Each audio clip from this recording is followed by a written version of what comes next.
Welcome back to the 2021 Health, Hemp, Innovation HHI EXPO virtual event. Here we are. I don't want to speak too much because before me is a legend. The man himself.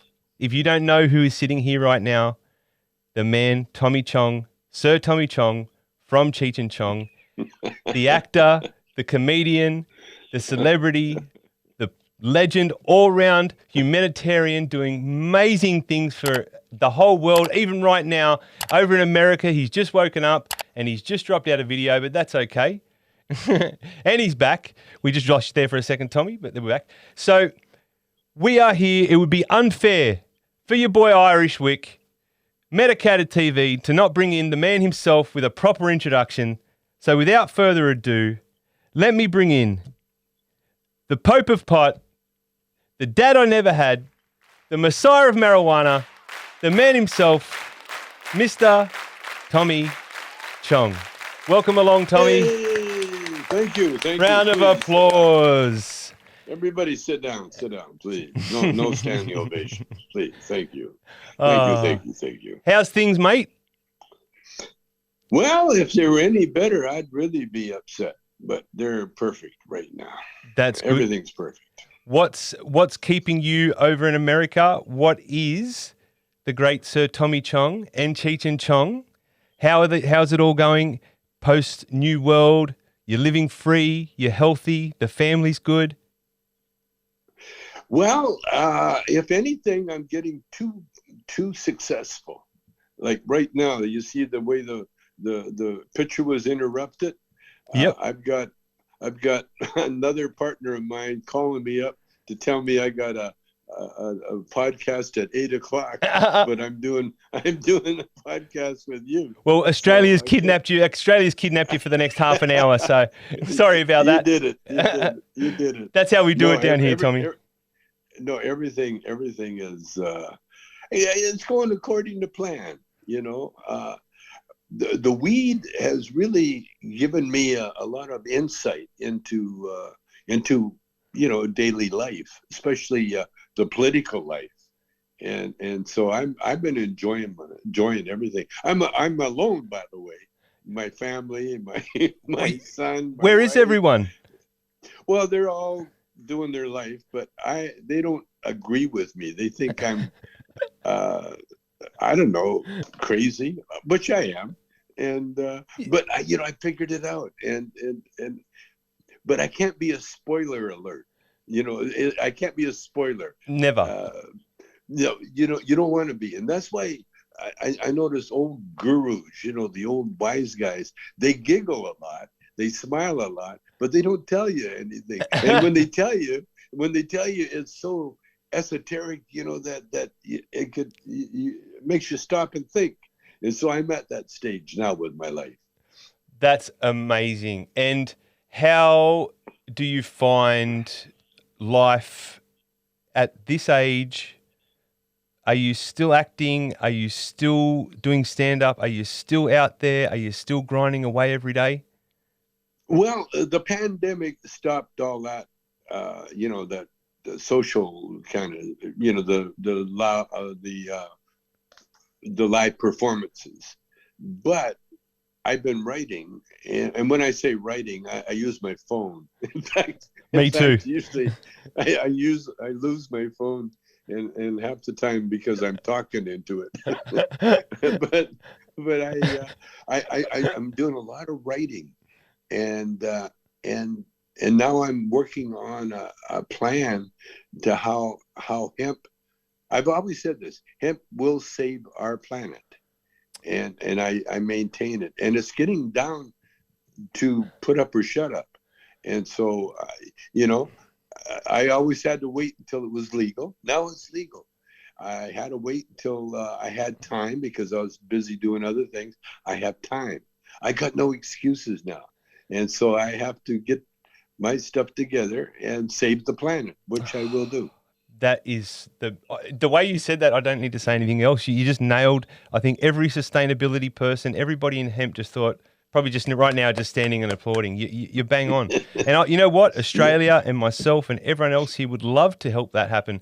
We've got so much abundance of land, and in the future, like you said, in time, mate, that's what it's all about. We've got to make everything sustainable. Everything comes from hemp. Everything should go from hemp. It's so good, right? Yeah, the first thing we got to do is get the desalination plants going. They got them going in Israel, but definitely Australia. You can use it there. Yeah. What is that process? Well, it's changing the seawater into fresh water. And is it? I think we have one. I think we have one here in New South Wales, in Sydney. Yeah. Well, you need more. Yeah. You need them. You need them around the country. You need to turn that arid land into green. What do you call it? Those green. I can't think of the word. Rainforest. The rainforest. Got to get the rainforest. Yeah. Absolutely true. Let me jump into a funny question, Tommy. I know, sitting here in Australia, I know for all of us, it's been quite a while since we've obviously had the presence of seeing you, and we'll get into that a bit later on in the interview. But let's rewind, if it's okay, and I want to rewind way back, and I want to test your memory. I'm all about testing people who are medicated's memory, because all of us every single one of us who are medicated and dedicated always said we got bad memories, but I don't believe it, because I got a great memory.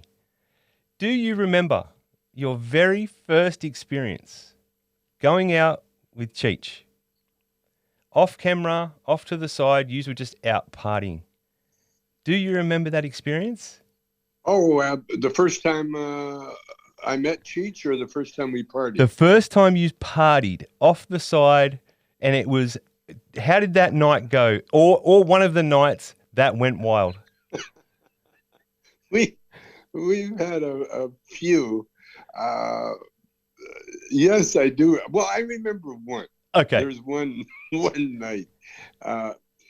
Cheech and I, when we first started together, everything, nothing was off the table. We were trying everything, because you never know.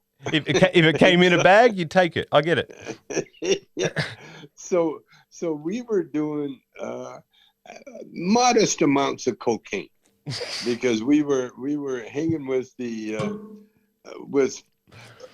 friends. There was a group, I don't know if you remember, called the Three Dog Night, and was a very popular pop group in America.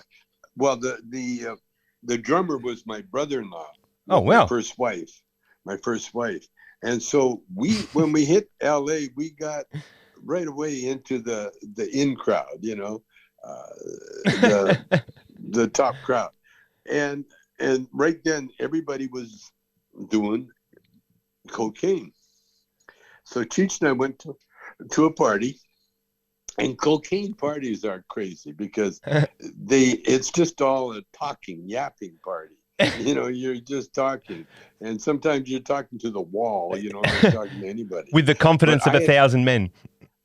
Yeah, I had been separated from my first wife because I was with my now second wife, Shelby, and but my first wife was very kind to me. She'd lend me her car because neither Cheech and I had anything.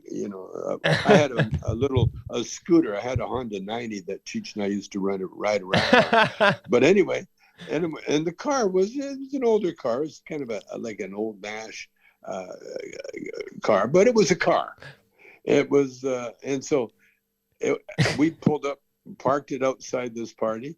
We're in there doing cocaine. Then it got daylight, time to go home. I walk out, and the car's gone. And I look around. I remember parking it right in front of the place. It's gone. It's gone. I said, what the hell? And there was a homeless guy sitting where the car was. And he said, was that your car? And when he said, was that your car?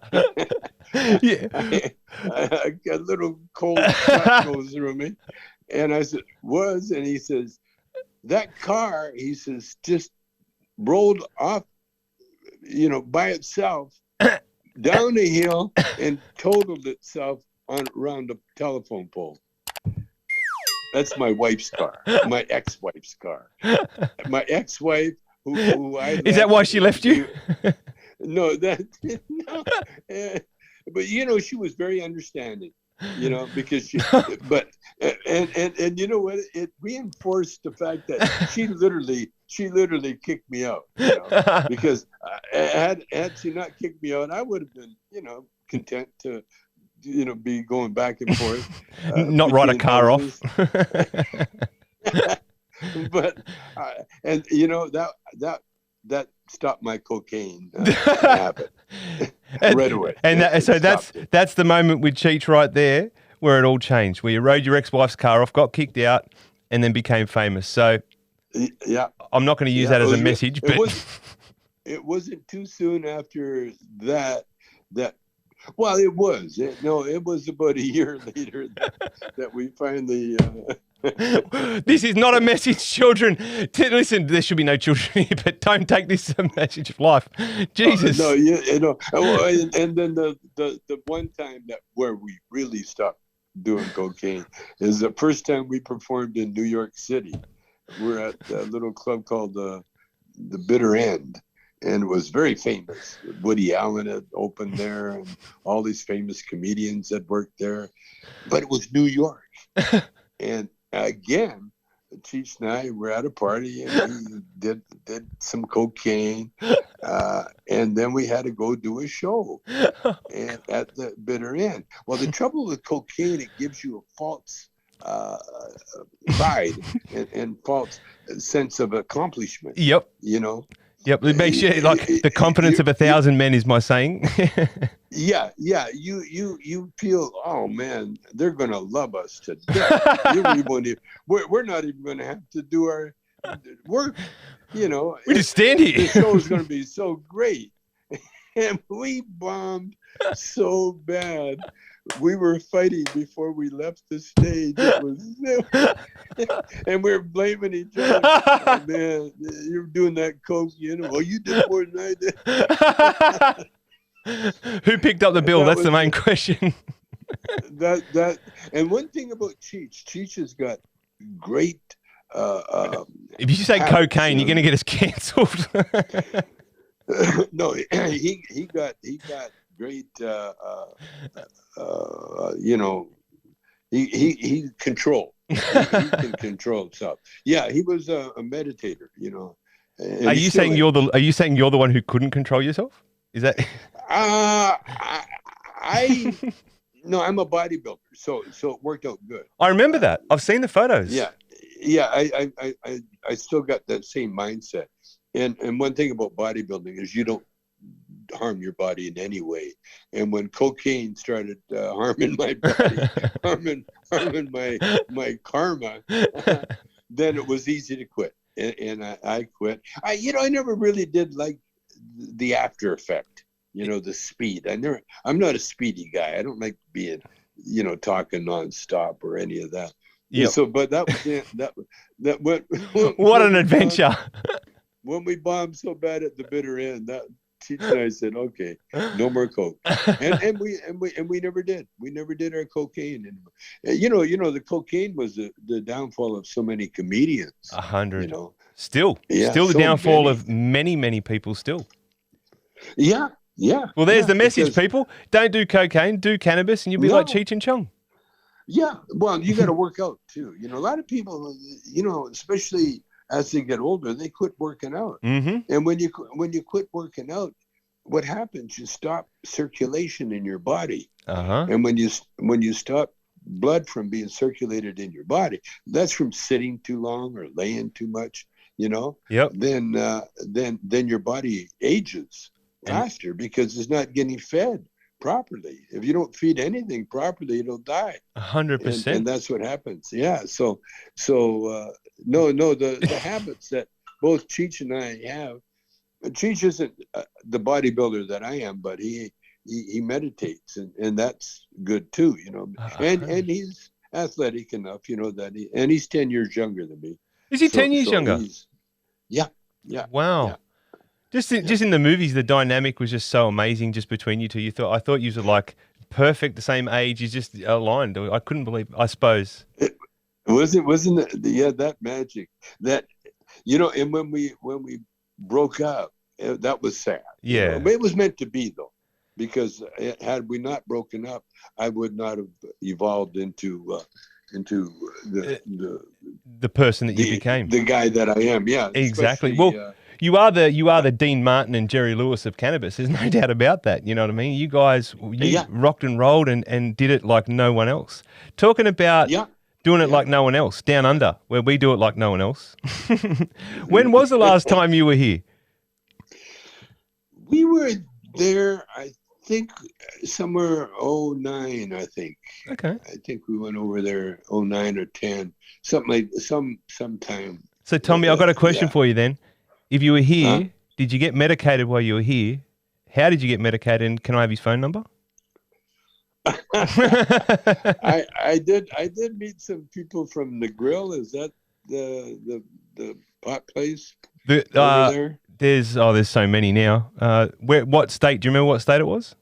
Shout out to. We'll see who's getting the shout out right now. Did you say? No. Well, the one time we were there when we were Auckland, we were in Auckland, New Zealand. Yeah, that's New Zealand. No. What's the place in the middle of Australia? There's like South Australia, Northern Territory. No, right in the middle. Ayers Rock? Ayers Rock? Is that what you're talking about? No, Darwin? No. It's a big city. It's a city. It's a Melbourne, Sydney, Brisbane, Perth, Adelaide. Yeah, we did Adelaide. Adelaide. Oh, okay. So you were definitely in the pot capital of the country back then, mate. They have been. Adelaide. Have been. Let me tell you about Adelaide. We're at a party, and this kid he came literally out of the briar patch. He came straight out. It was probably my mate Hookster who's down there. he came out of the briar patch. He had crap in his hair, and he'd been doing mushrooms. He'd been doing mushrooms, and he'd been living in the briar patch. Oh, what an experience that would have been! Did you love Australia? I know we were talking before the interview, and I know your wife didn't experience it the same way you did. Oh my God! The greatest thing about Australia, it was, it is a frontier settlement still. Yep. And so like we're in Perth, and we saw that's where Cheech went to the theater there. Yep. And saw this great English actor, Roy Dolcius, and we used Roy after Cheech met him. We used him in the Corsican Brothers movie. Oh, one of my favorites. Yeah, he was. Australians, they get the greatest entertainer, and it to places where it's easy to go. Mm-hmm. There's no crowds or anything, and all of a sudden, like in Perth, it was in Perth. Australia is so special, but it's the country that's special, and the natives, and Yep. It's so spiritual. I'm a very that's where I gravitate. 100%. Spiritual. Yeah, and Australia, oh man, because it is it's like it's the whole world on one island. 100%. It is literally like that. A lot of people that don't know that when I became your Australian and New Zealand brand manager a while back, very shortly because of COVID and everything else that went wrong, we actually were talking about some Indigenous stuff, and we've got some plans in the future. Obviously, I love you guys and I'll always be doing my work for you in the background. But there's some Indigenous stuff. The Indigenous people already know who you are, Tommy. I've been talking to a few people up in a place called Tinga, and they love you, mate, and they're going to be definitely in the future when hemp and all that stuff circles around. We're going to be right on top of it, mate. Believe you me. Well, they've got they know how to live, with the land, and that's the most important thing. 100%. And the land and the animals and the insects and every living creature on Earth. Because I realized, Australia had a lot to do with it. The thinking, especially of the indigenous. Yep. They've been given that ability to communicate with the spiritual world, and so everything is planned. I can tell you've done your research, Tommy, because you're talking about the dream time and all that stuff. Yes. And mate, as we go on in this relationship, I promise you, I'll give you some cool stuff. There's so many good people out there that are doing amazing things that love you, and you probably never heard of them, you never will hear of them, but they are absolutely in awe of what you do, and that's why they're doing what they're doing now. And you have set a legacy in place. And the reason I got, I was chosen, obviously, from childhood. Like when I do interviews now, a lot of them, especially if they don't know me, they look at fame and fortune as something that that I've been longing for, or hoping for, and it was never like that. It was never like that.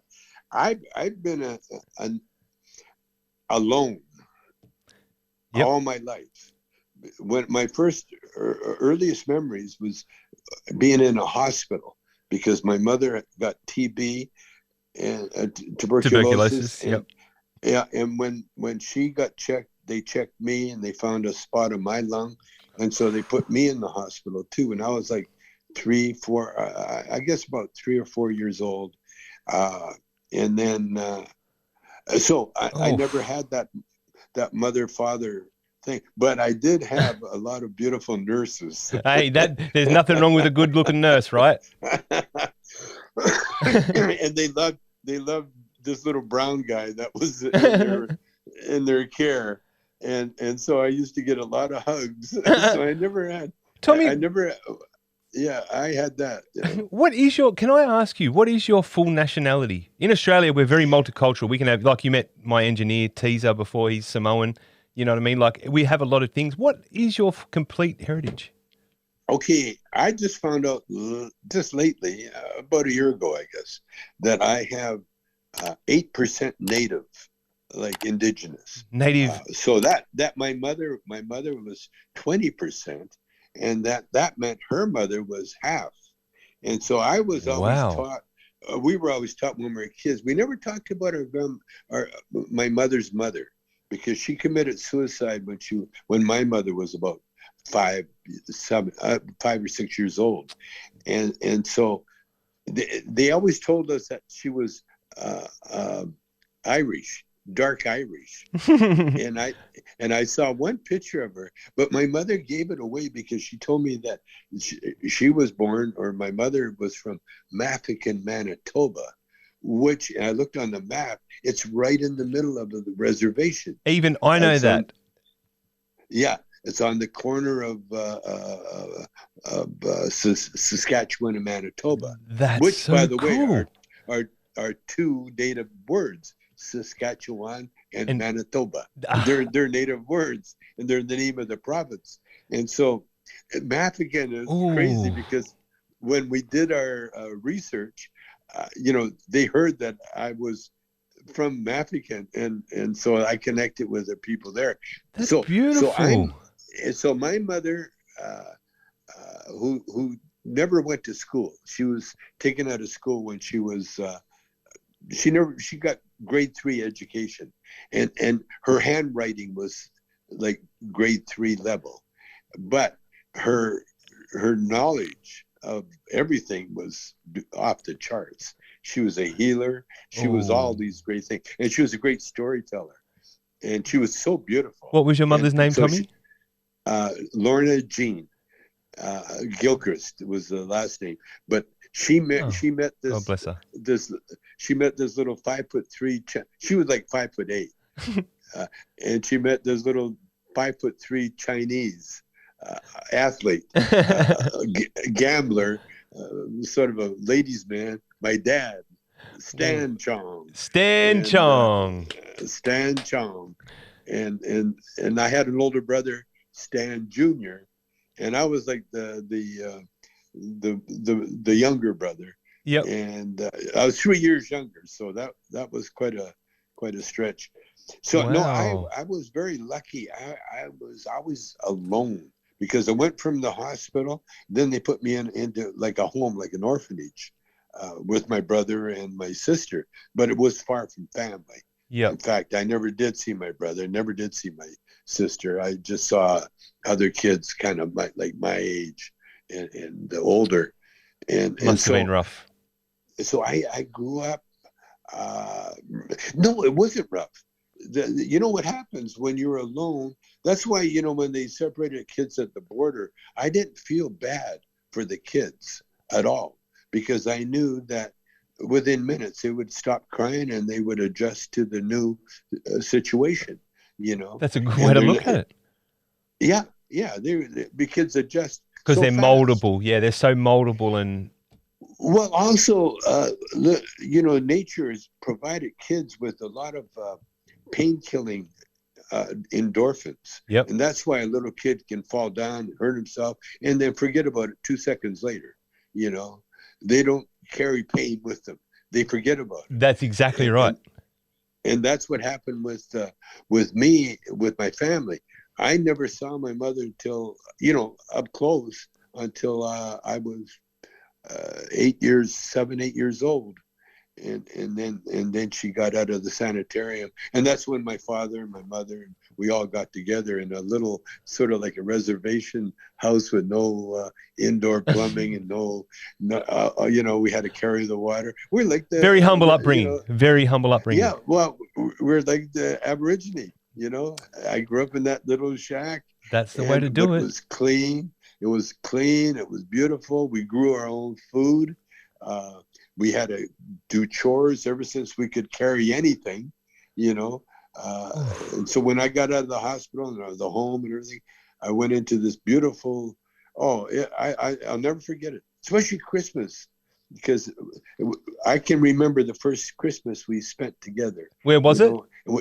It was in Calgary. It was in that house. It was like we were on the we were like on the reservation, you know. That's amazing. My dad was hustling. He was working as a cab driver, and he did everything he could do. But it wasn't. See, that's when I discovered the power of prayer, because I went to, the only thing we could afford was Sunday school. Yeah. You know, the only reason we got dressed up was to go to church. And so the first thing I learned how to do was to pray. And so I prayed. I remember praying for my dad to get a good job. We were so poor. Our car had, the floorboards were rusted out. And so you could, when you rode in the back seat, you could see the ground underneath, going underneath. And it was mostly snow, because we grew up in Calgary, and it was, you know, it got to be 9 months of winter. And so it was, but I remember so clearly praying that my dad got a job that paid $100 a week. To me, that was a lot of money. What year was that? Do you know? It had to be 40, in the 40s. It had to be around 48, I guess, 1948. So it's still a lot of money back then. That's a lot of money back then. I was 10 years old at 48. So it was probably 45. Yeah, it was 45. I remember seeing the headlines of the atomic bomb being dropped. See that? Now we're going to rewind that whole interview and say, there, I just tested your memory. There's nothing wrong with Tommy Chong's memory after. How old are you, Tommy? 35? Yeah, 35. I'm 83. 83. God bless you. Still going strong. Isn't that amazing? It is. It amazes me. You know, I still sit in awe, and I think you're timeless. You know, irrespective of age, you're just timeless, and you will always be timeless. But I do want to talk about. But I got to tell you, the power of prayer. Yes. Is the power, because all you're doing really is acknowledging that there is a higher power, and when you acknowledge that, then you become heir to the riches of the higher power.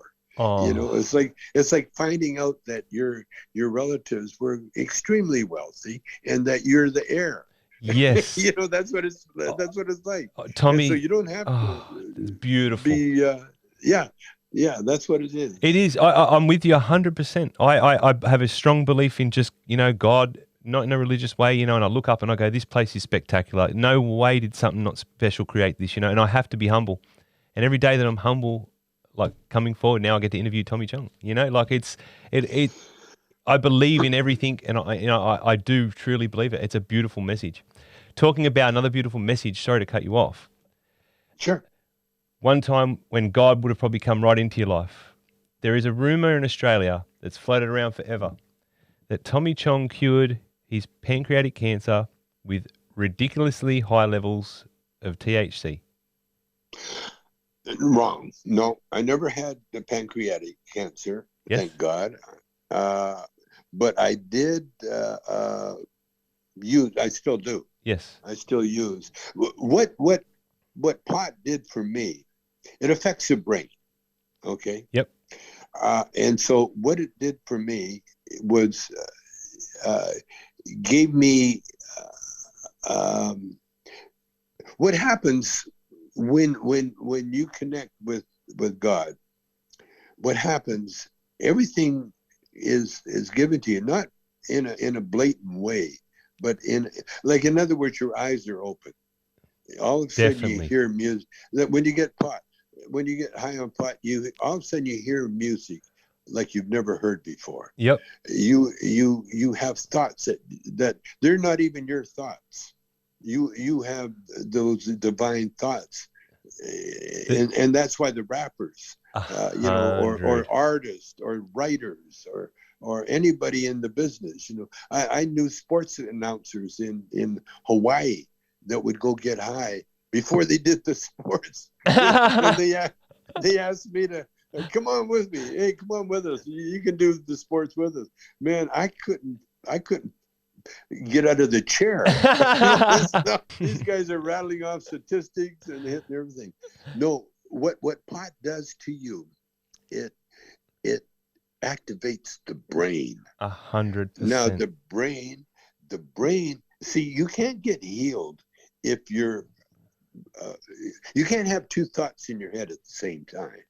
So if you're filled with fear or hate or any kind of those things, you stop all the rest of your body organs from operating properly. And it's called the fight or flight thing. If you're under danger, you freeze, and everything freezes. Everything stops, including your immune system. So when you do pot, especially with me, because I had first I had prostate cancer first. That comes with the age, okay, and then after prostate, I contact, because I did a biopsy, which I tell people not to do, because I knew I had cancer. Why did I have to stick something up my butt and take a chunk out? I think that's every human's question. It was for the doctors to make more money. That's all. It's another procedure that you charge your insurance company with. Anyway, the cancer spread to my rectum, and so yeah, I had pot, and I had crazies telling me, oh, all you need is pot, do this and all that. No, they're not doctors. And thank God, my oldest son, Paris, who's my keeper. Much love to Paris. He shooed everybody away, and then he got me the best, the busiest doctor on the planet. And right away, yeah, because they're the best. Yep. And so they have me do the treatments. See, here's what happens when you pray to God. These people appear, and they're experts at what they do. And so it's not, that's why these people, they don't want to get vaccinated because they heard some bad things about it. Well, they're meant to either die or get the thing, That's right. Get the sickness. But if you listen to God and you appreciate that, so he appears in your life as the doctor, as the nurse, as the caretaker, as the procedure that you have to do to cleanse your body. And that's what I did. Yeah, I had to have an operation, and I had to, I got equipped with a colostomy bag. Yep. Which, by the way, I named the Trump. Your colostomy bag was named the Trump. Wow. Yeah. Because it's always full of shit and hot air. Well, that's the best name ever. Hey, I want to throw a pop quiz at you right in the middle here. I want to throw a pop quiz. Sure. You get sent off to a abandoned island like the Aussies did back in the day. Yeah. You can take one strain of cannabis only for the rest of your life. You can take one instrument to smoke it and one instrument to play for the rest of your life. What would it be? Oh, okay. Good question. Okay, the cannabis would be any cannabis, as long as it's cannabis. Have you got a favorite strain? Not really. I do. It's called I Haven't Found It Yet. So you're taking the I haven't found it yet strain? Yep. And I would take some rolling papers. I like joints. You're a joints man? Yeah, because you can you can't control a bong hit. You're preaching to the converted here, let me tell you. You can't control a bong hit. It's in a pipe, same thing. You get too much. You can get too much. A joint, you can take a little toke and put it out, and that way you don't waste any. And so I've always been a joint guy.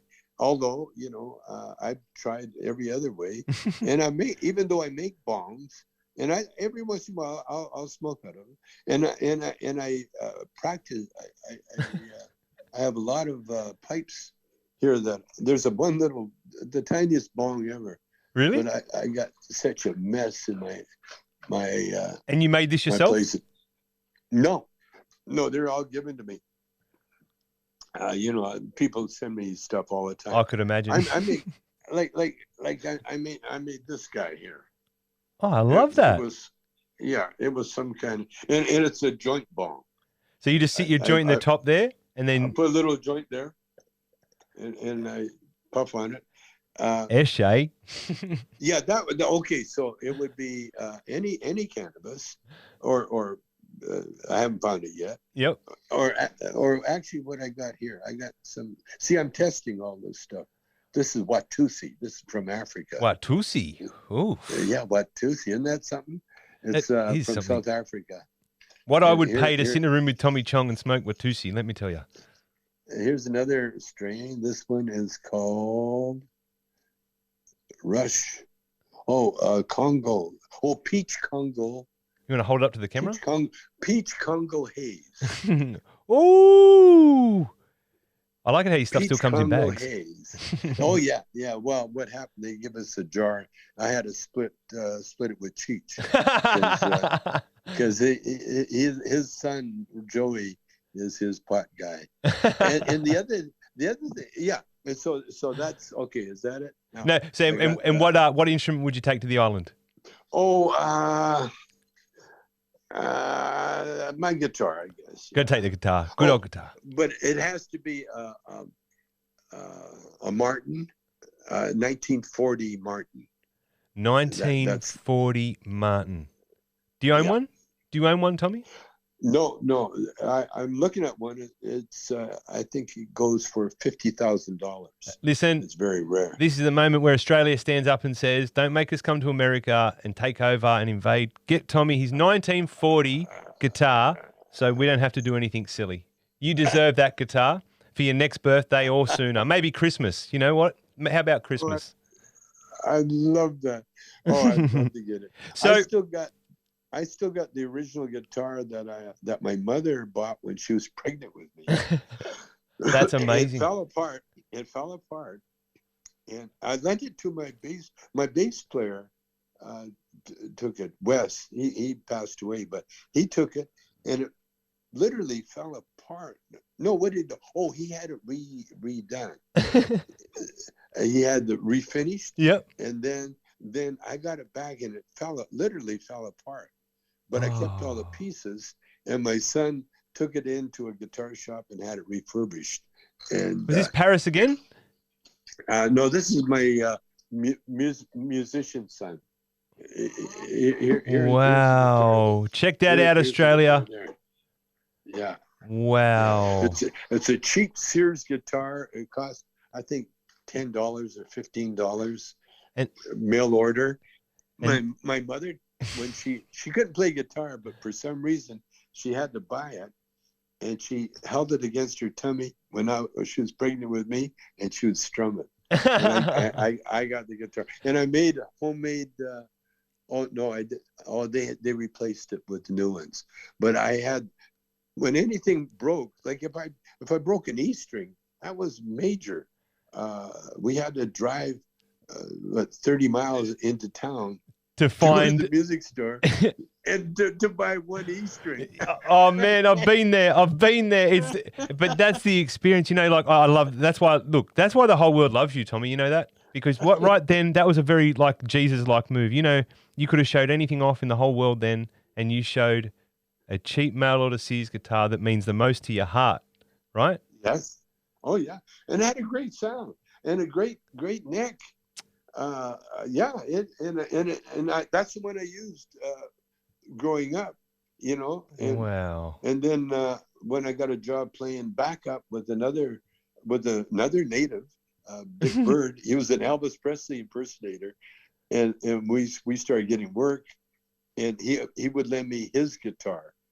I never owned a guitar until we formed a band, electric band, a blues band. Yep.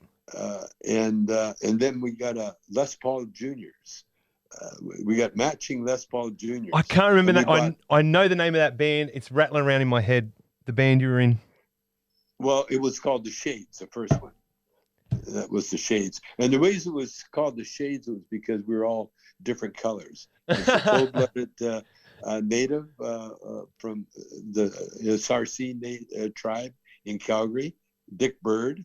And then it was Tommy Milton, a descendant of an African slave from America that moved up to Canada. And he was a football player, running back.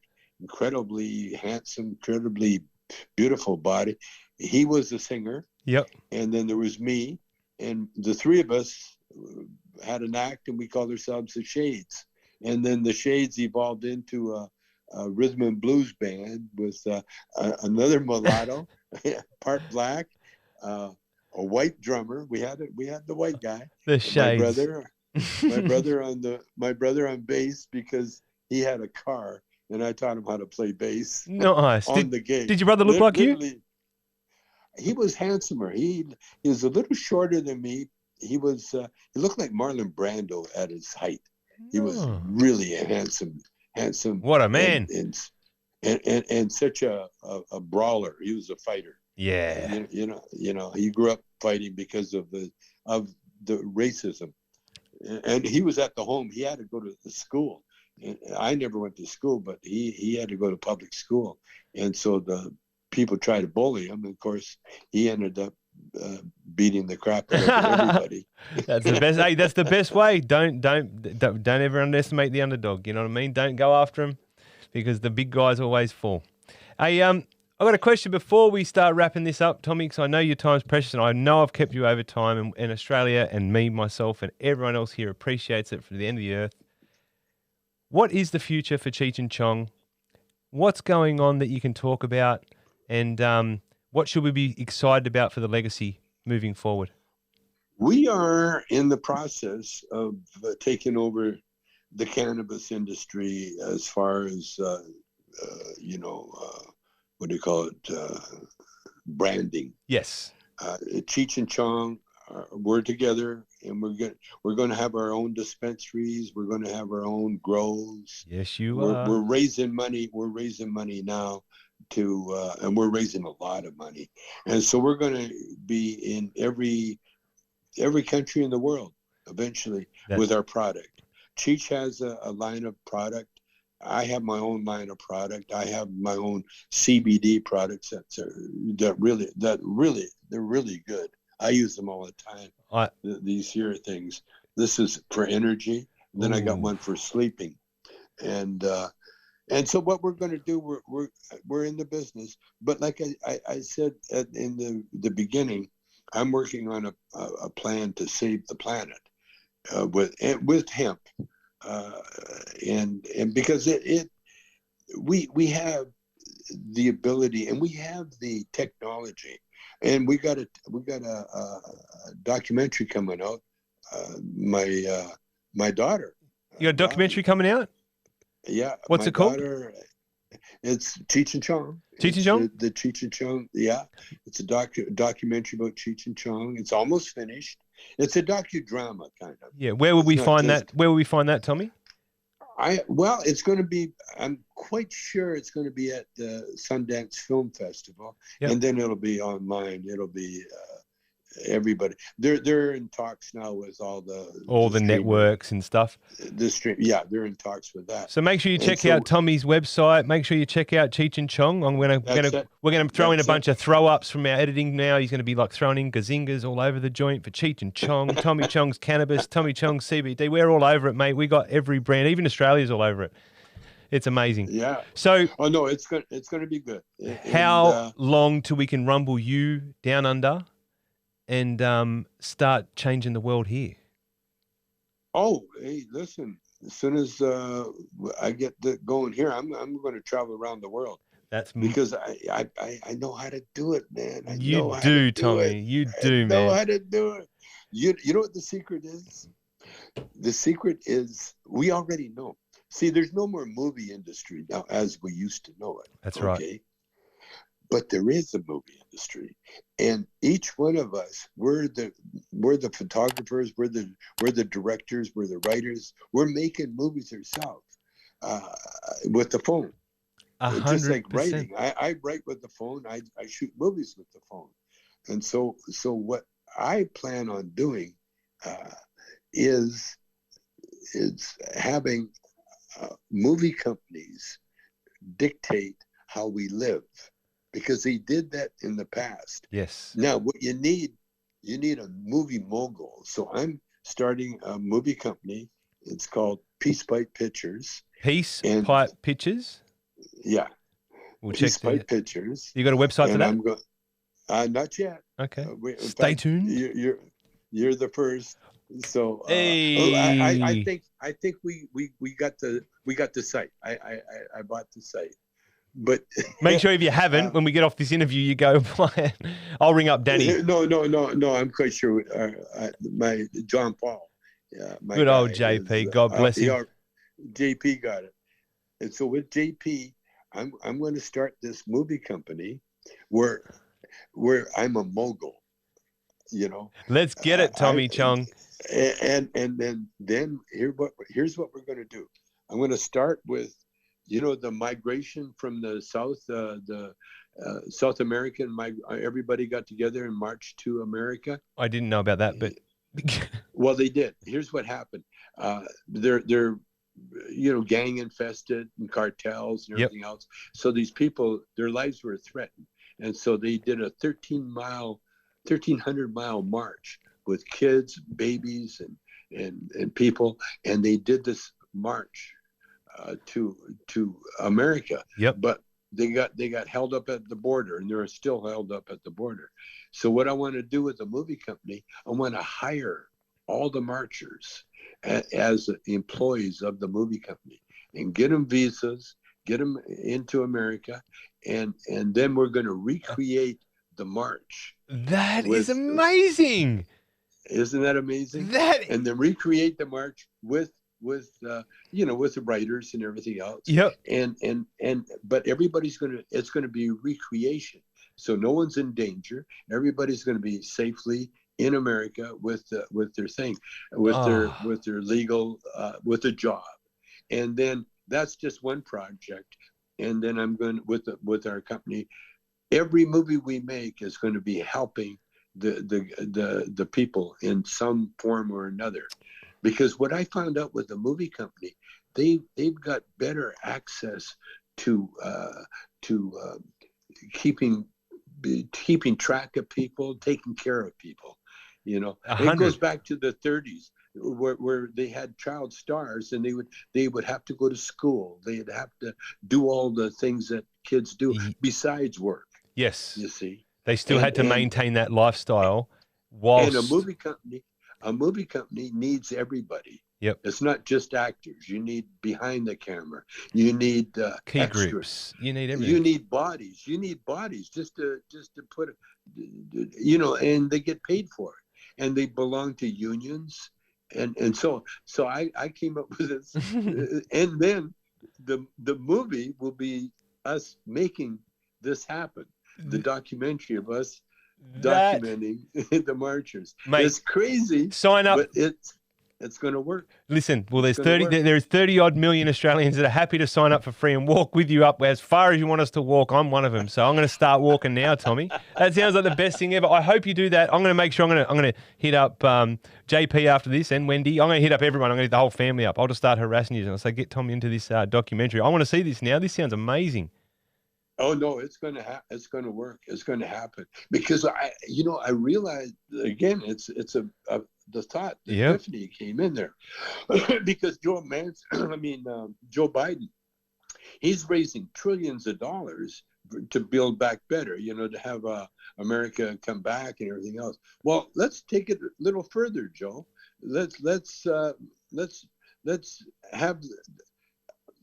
Let's make a movie of how the country should be run, and then let's copy that.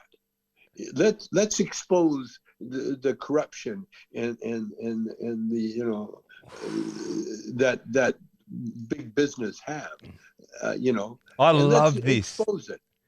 Let's expose it. Let's see what's real. What isn't real? And the same as like Trump, pushing that big lie. Let's expose that lie. They're doing it now, but let's really expose it. I am all in. Yeah, it's going to work. I've got your security covered. Listen, out here in Australia, I've got you met my engineer before, the big Samoan teaser. I got the whole family there. I got my boy Red Honcho, mate. I'm going to bring all the Samoans, my Prince Paulie. I'm going to bring all them out, mate. If we do this and we're going to expose people, I'm going to make sure you got protection covered from Western Sydney. You know how we do it? Because I think you're going to need some protection if you start exposing people like that. Oh yeah. Oh no. But again, the way you expose it, it's not for self gratification. Just to let it out the bag. What you do, you let the press do it. It's the press, by the way. It's always the press, isn't it? It's that Murdoch is, but we need Murdoch, by the way, and Fox News. Yep. We need those guys because we need, for every action, there's a reaction, and so you can't have good without bad, and that's the way it is. There's a big problem. There's a big problem with the media, Tommy, here in Australia, is the fact that they haven't pushed hard enough for us in cannabis, because right now, you wouldn't believe it, even though we went medicinal in 2017, we can't, none of the pharmacies, the chemists, none of the doctors, no one can advertise anything, not even in regards that they even consult about it. So right now it's content creators like myself that have to do that, So and see that see how it works. Mm-hmm. If everybody was doing their job, I wouldn't have a job. If everybody was doing it right, you wouldn't have a job. That's exactly right. This, we'd be retired. We're watching somebody else, but it's up to us. You see, the bucks, we're the ones that have it, because we've gone beyond the obvious, and that's what happened with Cheech and I. When Cheech and I broke up, he kind of went the straight route, yes, and with Don Johnson and that. Well, great TV series, by the way. Yeah, but that's done, Yep. And with me, it's just beginning. I'm just starting. It's only just begun. That's my singing career gone in 3 seconds. There you go. Oh man, Tommy, you have absolutely inspired me in every way. You've confirmed, I am sure you've confirmed, not just mine, but everyone watching right now, exactly why we love you guys, exactly why you have got the longevity and the legs that you have, and it's only just begun. All you got to remember is, it's like when I work out in a gym, every once in a while, someone will say, will you help me?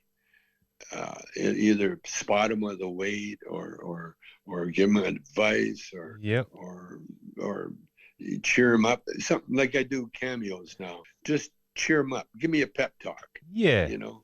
Well, you definitely gave me one when we first met. I'll tell you that for sure. I'm not going to lie. Yeah. I'm going to say in front of all of Australia right now, I cried for the first 3 minutes, and it was more surreal than the second time. And I have never forgotten that moment, and I know what it's all about. You know what I mean? Well, that's good, man. No, we're going to be here. You know, the climate change, the coal. It's all common sense now. That's think right. About it. Think about it, man. It is. We had to dig for coal. We had to dig for oil. We had to go through all those changes, you know, when all along the sun was there. We had the wind power. We had the solar power. That's right.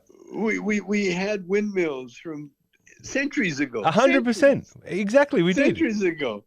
We had water power, you know, but now we're going back to nature. Yep.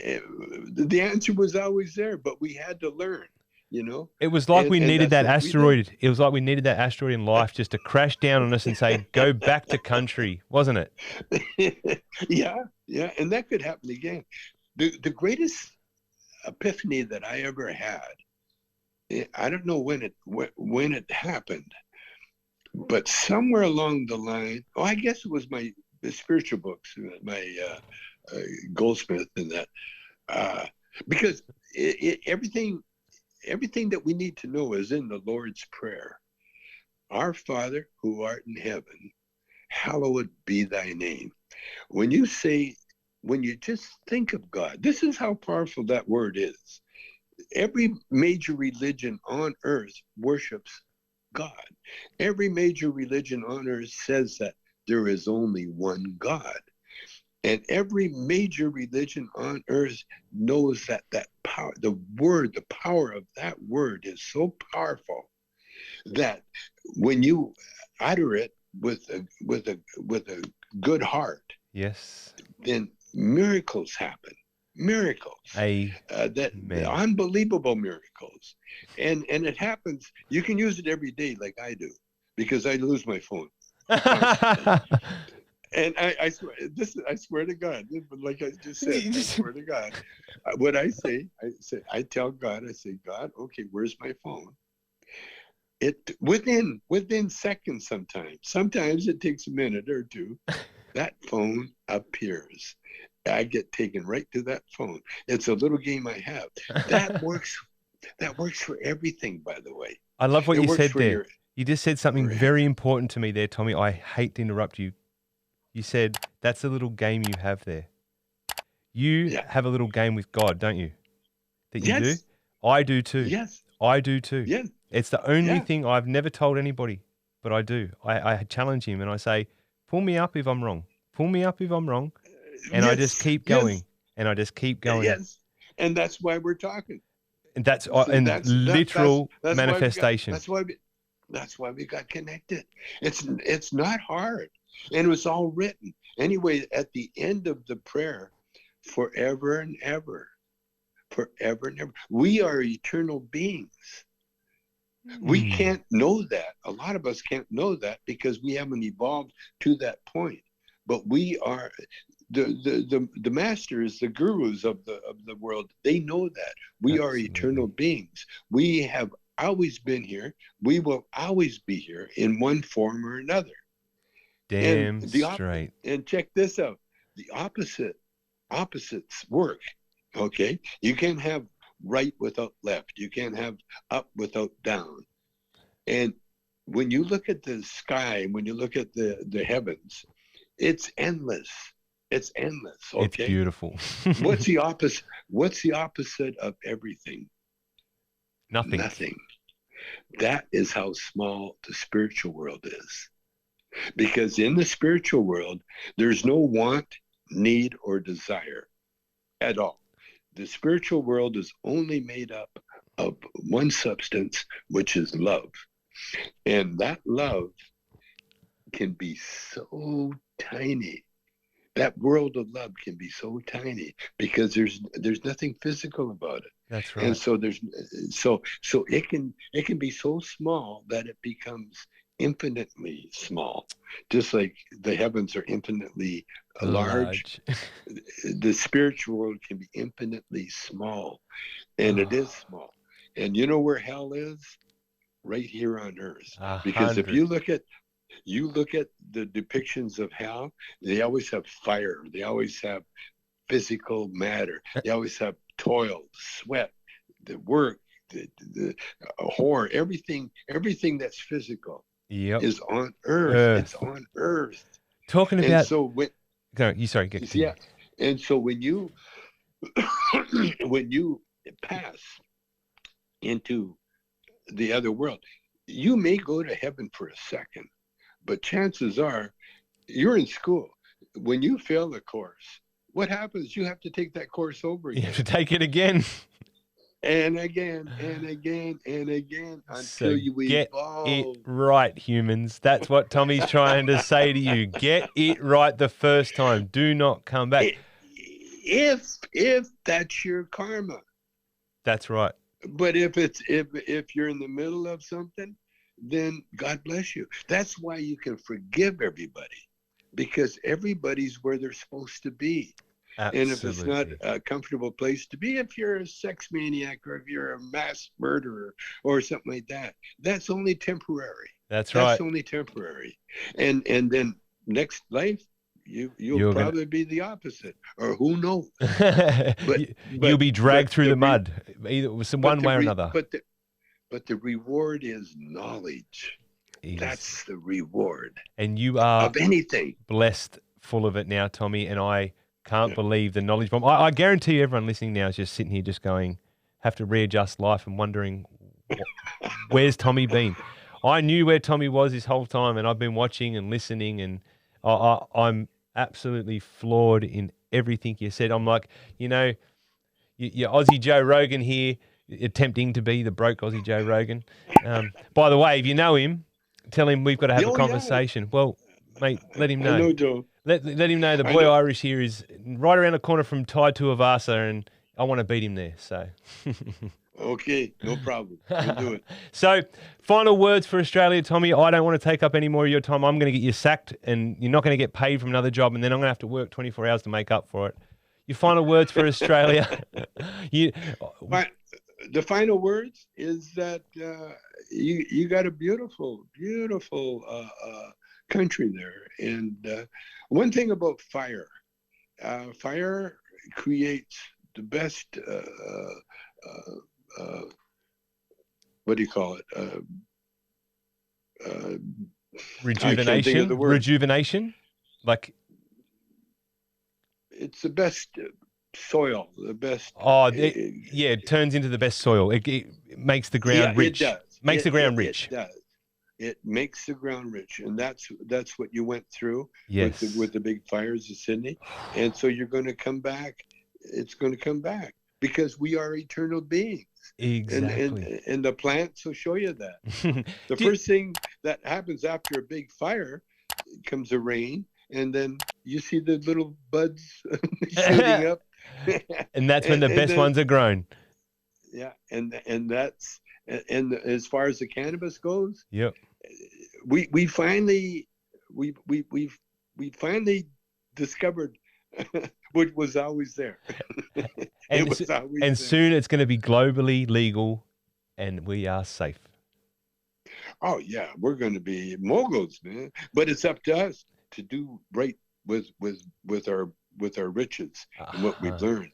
But you've already been blessed. I saw your blessing earlier. And definitely, man. I've got blessings beyond blessings beyond blessings. The women in my life, my wife, my children, you guys. I consider Tommy. I consider you family. I consider Paris, Danny, everyone, all those boys. I love you guys, and you know that. The whole world, the whole country knows. All I do is talk about Cheech and Chong. They're probably sick of hearing me talk about it. About time I let you talk about it for once, and they probably see us. So I am forever grateful. I know Australia right now is in awe. I just want to say thank you from the HHI Expo. We are forever in debt to Cheech and Chong and yourself, Tommy. It's 7 o'clock in the morning.